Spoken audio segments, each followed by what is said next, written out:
2 Samuel, chapitre 10. Après cela, le roi des fils d'Ammon mourut, et Hanun, son fils, régna à sa place. David dit, « Je montrerai de la bienveillance à Hanun, fils de Nacash, comme son père en a montré à mon égard. » Et David envoya ses serviteurs pour le consoler au sujet de son père.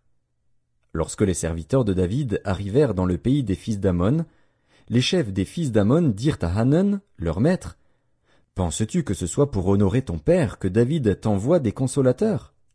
N'est-ce pas pour reconnaître et explorer la ville, et pour la détruire, qu'il envoie ses serviteurs auprès de toi? » Alors Hanun saisit les serviteurs de David, leur fit raser la moitié de la barbe, et fit couper leurs habits par le milieu jusqu'au haut des cuisses. Puis il les congédia. David, qui fut informé, envoya des gens à leur rencontre, car ces hommes étaient dans une grande confusion. Et le roi leur fit dire, « Restez à Jéricho jusqu'à ce que votre barbe ait repoussé, et revenez ensuite. » Les fils d'Ammon, voyant qu'ils s'étaient rendus odieux à David, firent enrôler à leur solde 20 000 hommes de pied chez les Syriens de Beth-Rehob et chez les Syriens de Tsoba, 1 000 hommes chez le roi de Maaka, et 12 000 hommes chez les gens de Tob. À cette nouvelle, David envoya contre eux Joab et toute l'armée, les hommes vaillants. Les fils d'Ammon sortirent, et se rangèrent en bataille à l'entrée de la porte. Les Syriens de Tsoba et de Rehob, et les hommes de Tob et de Maaka, étaient à part dans la campagne. Joab vit qu'il avait à combattre par devant et par derrière.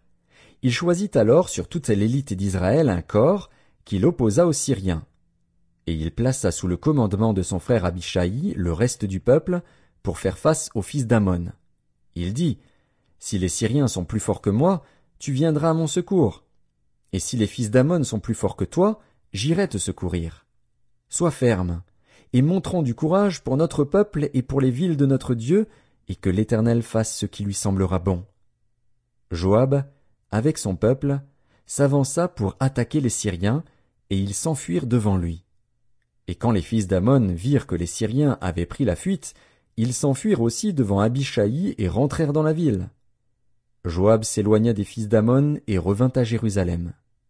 Les Syriens, voyant qu'ils avaient été battus par Israël, réunirent leurs forces.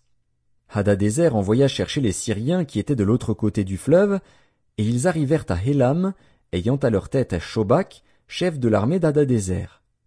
On l'annonça à David, qui assembla tout Israël, passa le Jourdain, et vint à Hélam.